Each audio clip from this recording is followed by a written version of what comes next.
وعلى آله الطيبين الطاهرين المعصومين واللعنة على أعدائهم أجمعين من الآن إلى قيام يوم الدين. أما بعد، فقد قال الله تعالى في محكم كتابه الحكيم: بسم الله الرحمن الرحيم. لقد جاءكم رسول من أنفسكم عزيز عليه ما عنتم حريص عليكم بالمؤمنين رؤوف رحيم. آمنا بالله صدق الله العلي العظيم. صلوا على محمد وآل محمد. Your second salawat for love of Muhammad wa Ali Muhammad.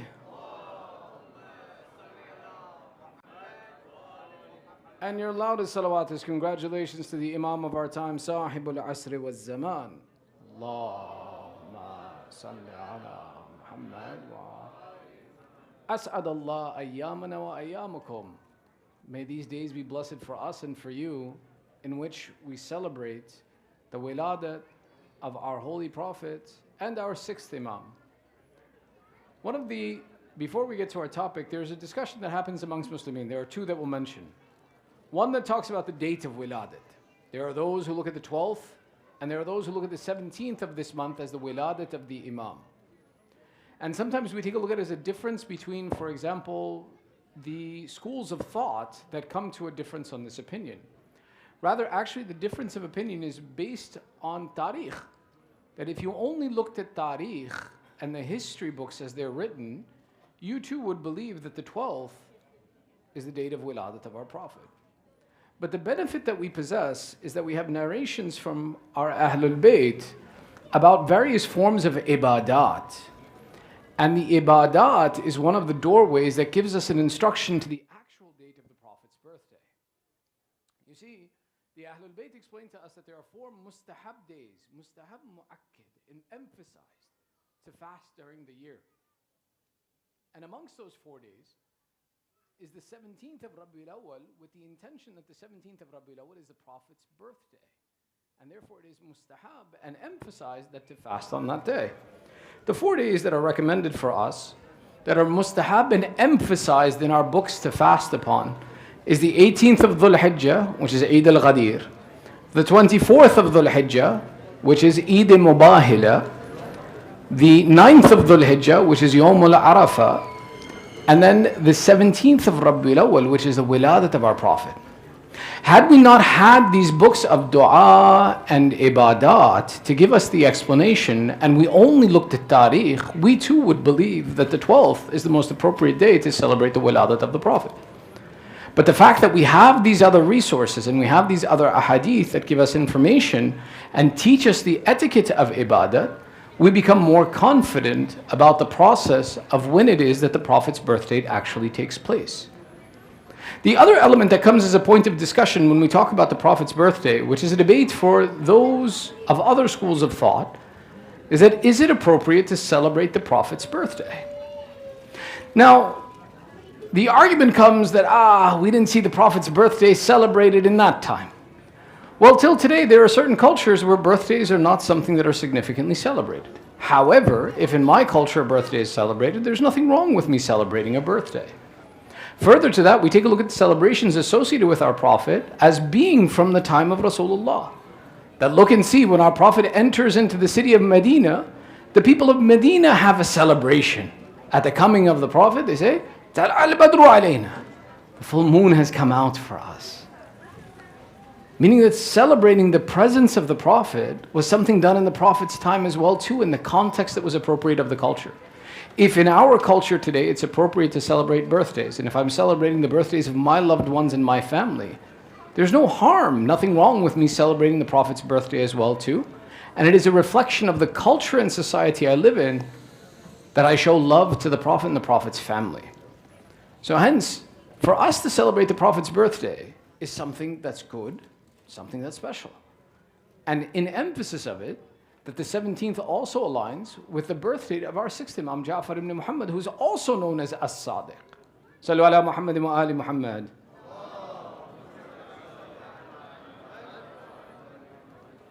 Each of the A'imma alayhimus salam is a reflection of the light of our Prophet, is a reflection of the attributes of superiority and teaching of our Prophet. The dawr of our sixth Imam is one of those times in which that finally the break of the enemies of Islam gave the opportunity to teach. And therefore our sixth Imam spent his entire life teaching and reintroducing the true religion of Islam to the people. One of the unique attributes about our sixth Imam is look at the time frame in which he exists, that this is now the fall of the Banu Umayyah takes place during his Imamate. And further to that, one of the events that's very critical is that the intellectual growth of the community was happening. Let me explain what I mean by that. In the history of Islam, you have the Prophet, who was the perfect example. And then you had the people who met the Prophet and witnessed and learned from his example. These were the Ashab. After the Ashab were people who spent time with the Ashab, who are known as the Tabi'een, the ones who followed them. By the time that Imam Sadiq comes, all of these people are almost gone. They've died out. As long as they were alive, if you ever had a question about how do I live my life as a Muslim and you didn't see the Prophet, you could go to one of the companions of the Prophet and ask him, hey, what did the Prophet do in this situation? And there may be someone alive who had seen it. After these Ashab were left, you would go to the Tabi'een and you would go to them and say, hey, you witnessed the Ashab and the companions of the Prophet. What did they do in these situations? And you would be able to learn from them how to enact the teachings of the Prophet in your life. What happens in the dawr of our sixth Imam is that all of these people are now starting to disappear. And now when someone asks the question, how do I live my life as a Muslim? How do I do what the Prophet did? There was a process of istinbat and a process of research and derivation that was going on amongst all of the Muslimin, which is why you see that the various madahib of the Ahl Sunnah also begin around the time of our sixth Imam, because the community was maturing to the point to think about that if I can't see the Prophet, but the message of the Prophet is present and true, how do I enact it in my life? Therefore, when we take a look at our sixth Imam, his dawr is to reintroduce how do you learn about the Prophet and living your life as a Muslim if you don't have access to the Prophet himself. So he is someone who re-enlivens the religion of Islam for the Muslimin and educates them about how to go through the process of building the attachment to the Quran and Ahlul Bayt and to the religion of Islam and live your life as a Muslim, and it is one of the great barakat that we possess. But the focus of today's conversation that I want to have with you is 4 stories, 4 lessons. This is on purpose, and let me explain why. Because as our children grow up, it's not enough that you tell them, love the Prophet. You have to teach them why and how to love the Prophet. What did the Prophet do for us? Thus, learning stories about our Prophet, learning events from his life, and learning how to communicate them is both for us, increases in us the love of our Prophet, and increases in our children and our future generations love of Rasulullah. And remember, there is no greater mercy on humanity, there is no greater benefit that Allah has given to humanity than the example of Rasulullah sallallahu alayhi wa sallam.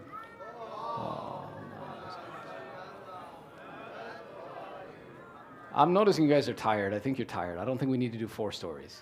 Maybe we need to do less. And the sisters don't want to listen to any stories, it seems. But how about this? I'll make you a deal. 4 stories, 4 lessons. You guys give me 1 salawat for each story, and we'll give each story. As soon as you guys stop the salawat, I'll stop the stories. Deal? Sallu ala Muhammad wa ali Muhammad.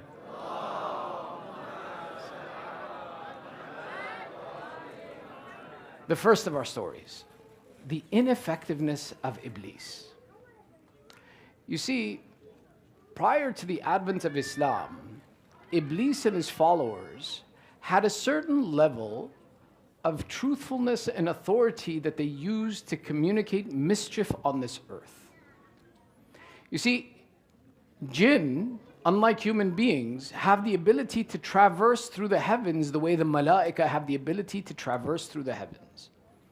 And one of the things that the shayateen would do is that they would go through the heavens and listen to the commands of Allah being revealed and then come back to this earth and educate soothsayers to take authority on this earth to produce evil in this world.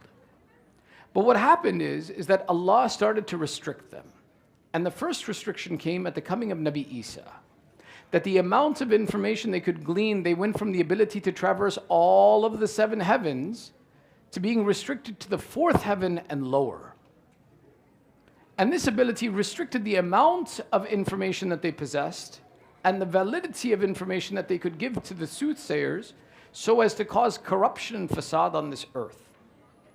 But at the advent of our holy prophet, Allah again, and the narrations explain up to 9 months before the birth of the prophet, Allah began the process of restricting the shayateen from even being able to freely travel in the first of the heavens. Meaning that when Shaitan and his followers wanted to again go and listen to information, to go out and cause fasad, what would they do? When they would hear of the commands of Allah coming, the instruction of Allah coming, they would come to soothsayers and tell them that we shall give you information of the future and use this information now to promote some and to reduce others, that they caused fasad in this land. But at the advent of our prophet, the ability to cause this fasad, Allah restricted to the points where it was described and said at the birth of our prophet, when the shayateen wanted to traverse the heavens to go and to glean information to empower their soothsayers, they found Jibreel and armies waiting in the first heaven, shooting arrows at them to prevent them from being able to go and to listen to the commands of Allah. In this way, Iblis came to the realization that this restriction that's been placed on me and my followers is new. That prior to this, I could go through the heavens, I could listen to the commands of Allah, and suddenly I can't, I've lost this ability. So Iblis sits with his followers and he says, something has changed on this earth now. Find for me the change in this earth. Tell me what happened that now my ability to cause fasad has been destroyed and crippled. The shayateen under Iblis wander this earth and they come back and they say, Iblis, something's happening, but we can't see it. He says, what you mean?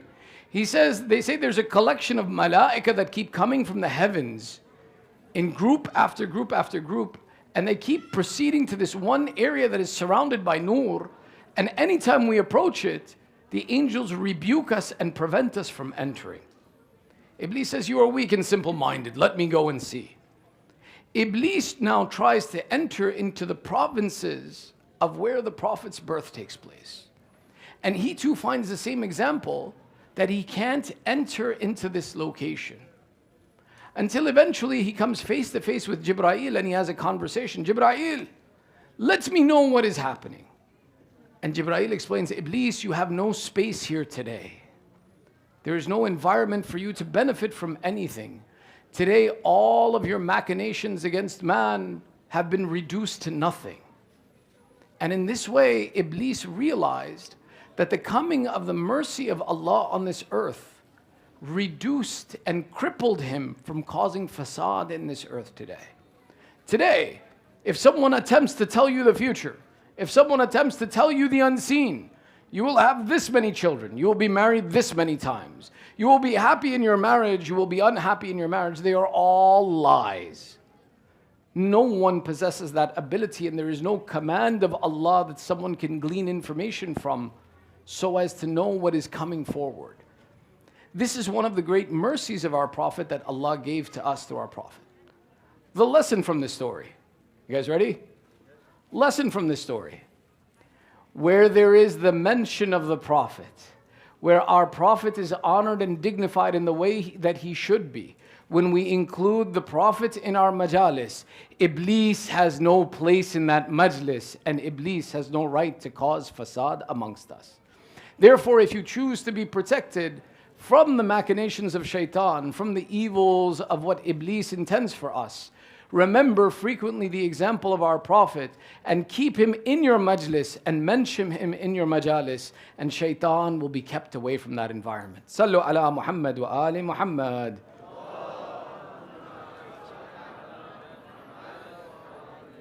That was our first story. You guys ready for the second one? All right, Sallu ala Muhammad wa ali Muhammad.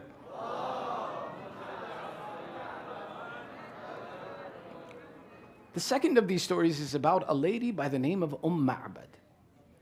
Ma'bad was a lady who lived in the time of our Holy Prophet and was a Bedouin.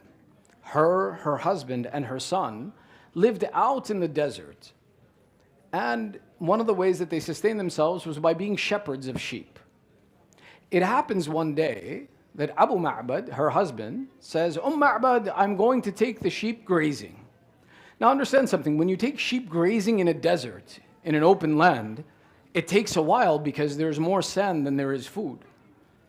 So when Abu Ma'bad goes and he leaves Ma'bad behind, it's going to be a while. It happens when Abu Ma'bad leaves and Ma'bad is alone in the tent in the middle of the desert, a group of people come to the tent and call out, is there anyone to assist us? You see, in those days, what would happen is that traveling through the desert was dangerous. And it could happen that you run out of your provision in the middle of the desert at some point in time. But the generosity of the Arab was such, was that if a wayfarer came to you, it was seen as your responsibility of your dignity to offer them support and service. So sure enough, Ma'bad is inside of her tent, and she hears a group of people outside of the tent saying, is there anyone in this tent to offer us assistance? We are wayfarers, we are in difficulty. Can you offer us some assistance?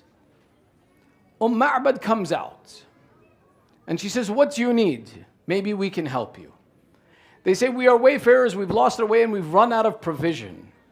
We see that you are shepherding people. Do you have some milk with you that we could gain sustenance, quench our thirst from this milk and continue on our journey to reach home safely? Ma'bad replies and she says, my husband has taken all of our sheep to graze and I have no milk in this house to offer you anything. One of the men goes forward and he says, oh lady, I see this one sheep that you have.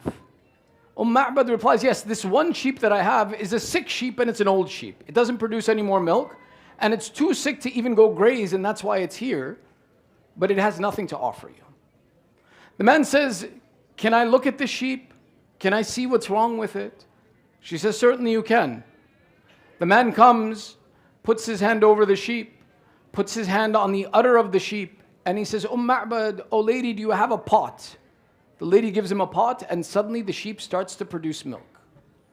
The man fills the entire container with milk. He says, may we take from it? She says, you can. It didn't produce milk, it's producing milk. Take from it. He serves all of his friends. And then again, he fills the pot with milk from the sheep again. And he says, oh, this is for you, for the kindness that you showed us. Keep this milk for yourself. The lady looks at this man and she says, I see in you something special. And I want to ask, can you help us for a problem that we have? He says, sure. If I can help you, I'll help you. She says, please come inside of our tent. He goes inside of the tent and she says, Hada ibni. This is my son, Ma'bad. Ma'bad is 7 years old. But Ma'bad, since he has been born, does not speak, does not move. I saw that my sick sheep, you were able to cure it. Is there anything you can do for my son? He looks at the child and he says, yes. He takes one date, puts it in his mouth, chews the date, takes the chewed up amount of the date from his mouth and puts it in the mouth of Ma'bad. Ma'bad immediately sits up and begins to walk and talk as if a normal 7-year-old. While she's still being fascinated by the fact that her son, who never walked and talked, is now walking, this man took the seed of the date out of his mouth, stepped outside of the tent, and planted the seed. As soon as he planted the seed, a tree grew in its place of dates and immediately started to give fruit upon it. Now understand something, for those of you who don't know this about date trees, a date tree takes about 10 years before it gives you fruit. So meaning not only did a tree show up, a mature tree of 10 full of fruit showed up in its place. And the gentleman now turned and he said, I take your leave and I'm going. And before Ma'bad could react, he's gone. And he takes his companions and he leaves. A little while later, sometime later, Abu Ma'bad comes home. Abu Ma'bad comes home, and first he doesn't even recognize his house. He says, there was no date tree. I left a sick sheep, and that boy's running around. And he immediately begins to become curious. Where am I? And he ensures that it's house, and he walks in and he says, Ma'bad, what happened? What changed? And she says, I saw the most amazing miracles. A man came here for assistance. And instead of taking assistance from us, he solved so many of our problems and made our life better for his having come here. Abu Ma'bad immediately realizes, he says, I have heard that there is a man who has announced that he is the Prophet of Allah, and he commits miracles wherever he goes. Certainly this must be that man who was here, who is the Prophet who has come to the city of Medina. He says, Ma'bad, the right of this man is that I should submit to his religion because I have seen the miracles he has committed. But he says, Ma'bad, I will not go alone. He says, call all of our neighbors and all of our community who know us. I will show all of them the miracles that this man created, and we will all go and submit to the religion of Islam at his hand. And sure enough, Abu Ma'bad collects the Bedouins, shows them these miracles, proceeds to Medina and submits to the religion of Islam. Are you ready for the lesson? The lesson. Our Prophet never spread the religion through force. Islam was spread through love, kindness, and favors. When our Prophet wanted to introduce people to the religion of Islam, he did it by solving their problems, by showing them good akhlaq, by offering them his assistance without expectation of anything in return. Today, the world that we live in, if we are the ones who are the possessors of rahmatul lil alameen, the mercy to humanity, the right of that mercy to humanity is that you introduce his religion through kindness. Whoever it is that you come in contact with, if you can do them a kindness, do them that kindness and introduce and say, I do this because of the Islam that I possess. The Prophet that I follow taught the world kindness and goodness, and the world followed him. I follow that man who is only known for his goodness and not for his evil. So therefore we introduce Islam to this world the way our Prophet introduced Islam to this world. Through kindness, through caring, through giving favors to people without asking the question, what can you do for me?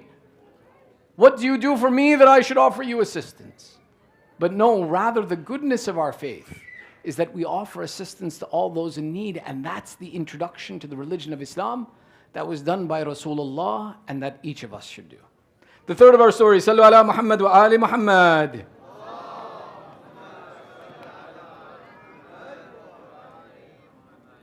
You guys aren't tired, huh? You okay? All right. There's a book that was written by Sheikh Abbas Qummi. Sheikh Abbas Qummi is the one who also wrote for us Mafatihul Jinan. But it's not the only book that he wrote. As a matter of fact, him as a muhaqqiq, as a researcher, was a fantastic individual. And there are many interesting and powerful books that he wrote for us. Amongst one of them was called Al-Kunya wal-Alqab. The kunya and the alqab that people received from their interaction with Rasulullah. Meaning, Rahmatul lil Alameen, Rasulullah changed the environment so much that people would be given titles because of the interaction and the mercy of Rasulullah that would be present with them. One of these titles is about a man who is known as Dhul Aynain, the possessor of two eyes. This person who is known as Dhul Aynain, his name was actually Qatada ibn Nu'man. Qatada ibn Nu'man was one of the true and sincere companions of our Prophet. And he was someone who supported our Prophet through even the wars of Islam. It's narrated and said that this Qatada bin Nu'man was either in the battle of Badr or Uhud, where when he was fighting for the Prophet, he was injured so bad that his eye literally popped out of his socket. Meaning his eye fell out of his head. Yet he continued to fight for the Prophet, and he continued to defend the religion of Islam. When the battle ended, he was carrying his eye in one hand, and he comes back to the Prophet.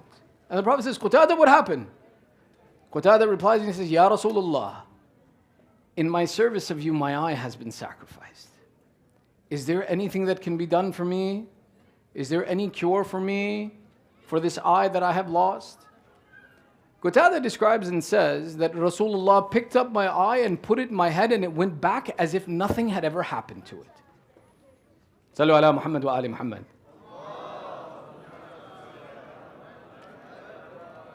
He goes so far as to say, he says, after Rasulullah fixed my eye, I never again had any sickness in my eye. He says, my other eye grew and matured just like normal people do, and as I got old, I had problems with vision, I had problems with seeing, I had problems with allergies, I had all these things happen. But the eye that Rasulullah repaired for me never, ever, ever troubled me. And this is why he was known as Dhul Aynain, the possessor of two eyes, the one that he lost and the one that Rasulullah gave him back. His title of Dhul Aynain became so famous that not just him, his entire lineage and his children were known as Ibn Dhul Aynain. Meaning that not only did he announce the status that he received from Rasulullah, he saw it as an honor for his entire family to be known as the ones who are helped by Rasulullah. That through this attribute, it would be an excuse to talk about the benefits that they received from the example of Rasulullah. What's the lesson in the story? The lesson in the story is that the greatest source of shifa'ah that we possess is the example of Rasulullah and Ali Rasulullah. That today, if you go through a difficulty, the natural reaction that we have is when something's wrong, I look at the resources I possess to solve my problem. I look through my phone to find who do I call for assistance that I know of that can offer me assistance. The example of this individual and others throughout history is that the greatest source of assistance that we possess is the example of our Prophet. When we call him Rahmatul lil Alameen, the mercy to all of humanity, who would be more merciful to you than the Prophet himself? Meaning, seek through the wasila of Rasulullah and his family, and all of your difficulties can be alleviated. When you think sometimes that who will help me in this problem, who will make it easy for me, who is there to assist me through this challenging time, ask Rasulullah. Ask by his wasila to fulfill your affairs.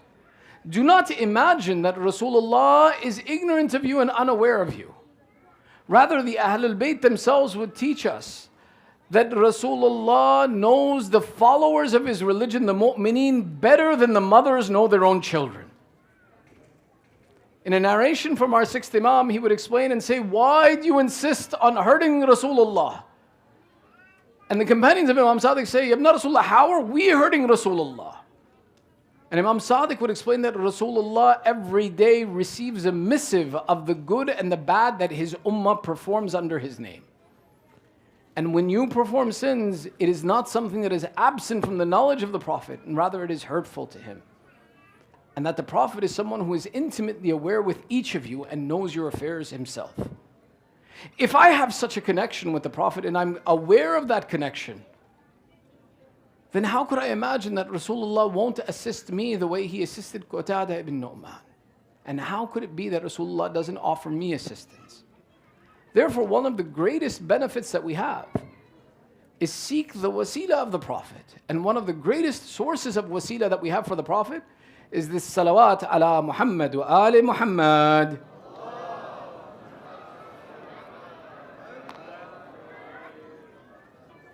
You're not tired, are you? Final story. It's a good one. This story I have to give you context about. When we look at the life of our Prophet's life consisted of 63 years. 40 years he introduced character before he introduced the kalam of Allah to humanity. At the age of 40, our Prophet began the enunciation of Risala. For the first 13 years, our Prophet went through extreme difficulty.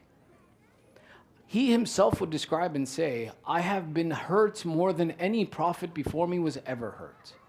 I have spent months of my life where I had not more to eat than the leaves that grow on trees. The description of the leaves is even further. He says, the leaves that you use to cover your armpits is the only food that I would have. Meaning it's not those leaves that you would be proud to eat, but rather those leaves that had no value. He says, I spent months of my life without even appropriate food to eat in the sake of presenting the religion of Islam. Our Prophet went through all of these difficulties and all these problems for 13 years, but he never changed. He never lost hope. How many of us today in our lives, as soon as something gets hard, what do? I give up, it's too hard. Or it's too much work. Or if Allah really wanted to help me, He would not make it so difficult. Allah would make the ease come quickly. But the promise of Allah is inna ma'al usri yusra. And Allah insists upon it and says, inna ma'al usri yusra. This statement that Allah makes in the Quran is very interesting. Ibn Abbas, in his tafsir of this verse, explains and he says, who is it that has one difficulty but can't overcome it with two sources of ease? Let me explain. You guys, I'm going to take a second. You guys okay? Ready? In the Arabic language, if a word is repeated in the construction of ma'rifah with alif and lam, that it's a proper noun, and it's repeating the same point twice. But if a word is repeated in nakira as a general word, without the alif and lam, it refers to two different things. When you look at these verses, inna ma'al usri yusra fa inna ma'al usri yusra, Allah refers to hardship with alif and lam, meaning the hardship is one. That hardship is one, and Allah promises you assistance twice to overcome that hardship of two different formats. The beauty of the statement, Ibn Abbas says, look at the beauty and the mercy of Allah, that one difficulty you possess, Allah will aid you twice to overcome that difficulty. Now understand something, that the 13 years that our Prophet struggled and suffered, where his life was in danger, he didn't stop preaching the message of Islam. He didn't fall short in offering his assistance to the world and being of that great and noble character he possessed. And the consequence of that was that after those first 13 years, Allah now brought ease and respect on the Prophet in such a way that as our Prophet comes to the city of Yathrib, comes to Medina, the people come out calling to him and appreciating him. Where our Prophet wasn't safe in his own house for 13 years. Remember, Abu Talib made it a practice that when Rasulullah was in his house, every night he would change one of his sons' beds with the bed of Rasulullah. Because every night there was a chance that one of his sons could be killed because he slept on the bed of Rasulullah. So every night Abu Talib would change that bed. That one who wasn't safe in his own house, as soon as he comes to the city of Medina, what happens? The entire city of Medina begins to fight and argue and say, Ya Rasulullah, we will be your host. You will be our guest. And how Allah took 13 years of difficulty and danger and threat and replaced it with an ease where there are so many people now fighting for the respect and dignity of the Prophet, that our Prophet eventually turns and he says, if you want to invite me, invite my camel. Wherever my camel sits is where the wahi of Allah has come, and where I will go and I will stay in this house. So sure enough, we see that the camel goes and sits in front of a house of a person by the name of Abi Ayyub. Abi Ayyub's real name is Khalid ibn Ziyad. This Abi Ayyub became the first host of Rasulullah in the city of Medina, and he was a pious man who was still respected for the fact that he was a true companion of Rasulullah. You can actually go and do his ziyarah today, by the way. Khalid ibn Ziyad, Abi Ayyub, his grave is actually in Istanbul. And there's a mazar there. There's a place there that you can go visit. And if Allah gives you tawfiq to go to Istanbul, you can go and visit the grave of this true companion. And sure enough, the camel stops in front of the house of Abi Ayyub. In the house of Abi Ayyub was his mother, Abi Ayyub. Abi Ayyub was a blind lady. when she hears that the Prophet, the Messenger of Allah, will come and stay in her house, Abi Ayyub becomes so excited. And she comes to the door of her house as a blind lady. And she says, welcome, welcome, O Prophet of Allah. I wish that I had eyes, that I could see you come into my house. They describe that as she says this, Rasulullah passed his hand in front of her eyes, and her sight was immediately returned to her. So,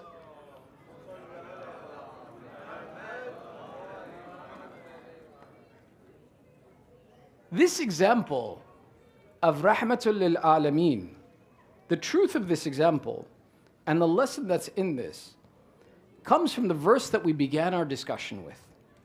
In Surah At-Tawbah, verse number 128, we see that Allah says, لَقَدْ جَاءَكُمْ رَسُولٌ مِّنْ أَنفُسِكُمْ. There has indeed come to you a messenger from amongst yourselves. عَزِيزٌ عَلَيْهِ مَا عَنِتُّمْ. And certainly grievous and difficult for him is whatever it is that afflicts you.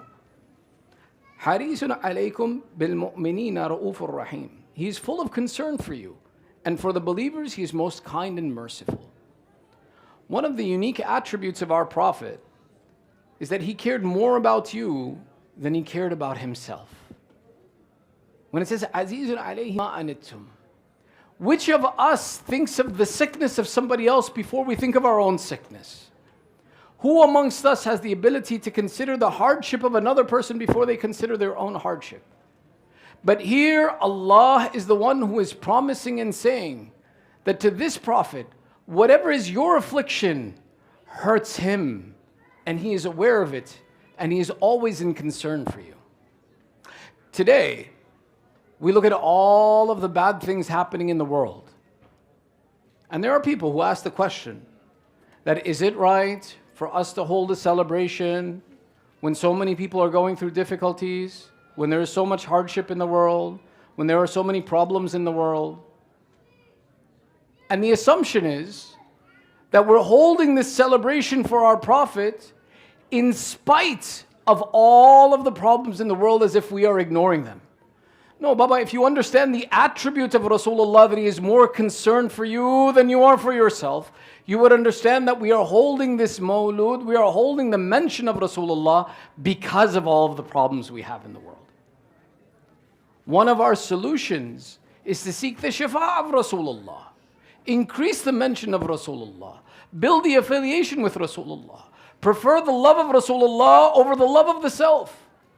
How else will it be that our Prophet will be the source of intercession for us and success for us? He loves us more than we can love ourselves. He is concerned for us more than we can be concerned for ourselves.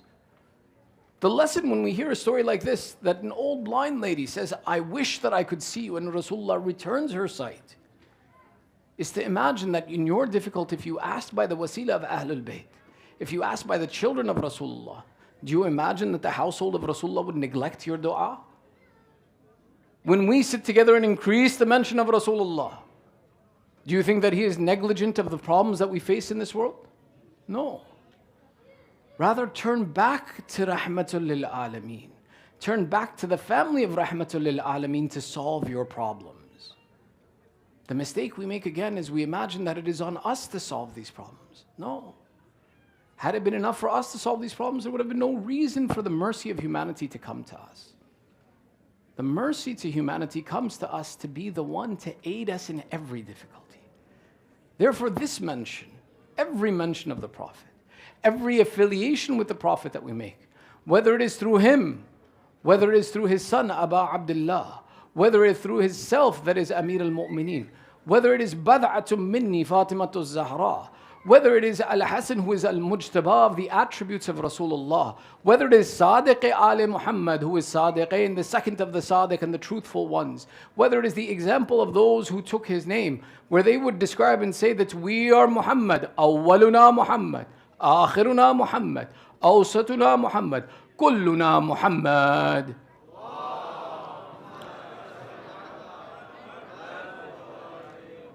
Each of these introductions was to tell us that your salvation, your success, is in the affiliation with Rasulullah. That turn back to him for assistance. That he is more concerned about you than about anything else. Ask him for assistance. Increase in his mention. Follow in his example. Be the source of goodness and kindness. Be the source of kindness and consideration. Be the source of the best of akhlaq. Be the source of the best of worshippers of Allah, and Allah will remove our difficulties. One of the greatest connections that we have, both with Allah and our Prophet, is through the example of the Quran. And that if someone wants to be amongst those who are not neglecting this relationship, Allah has instructed us, make it a practice that you recite at least 10 verses of the Quran a day, and you will not be amongst those who are known as the ghafileen, the neglectful ones. That this year, with the wiladat of the Prophet, let's make it a promise to ourselves that we will engage the Prophet in everything we will do. We will involve the Prophet in every day of our life by invoking the mercy of Allah through the message that was given to Rasulullah and through the affiliation of the Quran, and that we take benefit from it. We raise our hands in dua. نَدْعُوكَ بِاسْمِكَ الْعَظِيمِ الْأَعْظَمِ الْأَعَزِّ الْأَجَلِّ الْأَكْرَمِ. We call out 10 times, Ya Allah, Ya Allah, Ya Allah, Ya Allah, Ya Allah, Ya Allah, Ya Allah, Ya Allah, Ya Allah, Ya Allah, Ya Mahmud بحق محمد, Ya A'la بحق Ali, Ya Fatir السماوات بحق فاطمة, Ya Muhsin بحق الحسن, Ya Qadim al-Ahsan بحق الحسين. Oh Allah, accept this small ibadat from us. Ya Allah, give the thawab of this majlis to our marhumin, all those who are in need of dua, all those who are suffering in a state of difficulty. Ya Allah, we have gathered here with hajat by the right of the mention of Rasulullah and rahmatul lil alameen, by the right of the mention of Imam as-Sadiq, by the right of the mention of the Quran and Ahlul Bayt. Fulfill our hajat. Those amongst our families, our communities that are suffering through sickness and disease, give shafa'at to the mu'mineen wherever they are. Oh Allah, those who are suffering through strife and insecurity, whether they be in Afghanistan, Pakistan, Yemen, Sham, wherever they may be. Oh Allah, give aman to the mu'mineen, Muslimin, wherever they may be. Oh Allah, keep our children on the upright path of Muhammad wa Ali Muhammad. Oh Allah, hasten the reappearance of Sahibul Zaman. Make us and our families from the upright supporters of Sahibul Zaman. Entitle us to the ziyarat of Ahlul Bayt in this world and the shifa of Ahlul Bayt in the hereafter. Remembering all those who are in difficulty, remembering all those who are suffering, and all of our hajat. 1 Surah Fatiha, 3 times Surah Ikhlas. Hadiyah lil Rasulillah. Sallu ala Muhammad wa Ali Muhammad.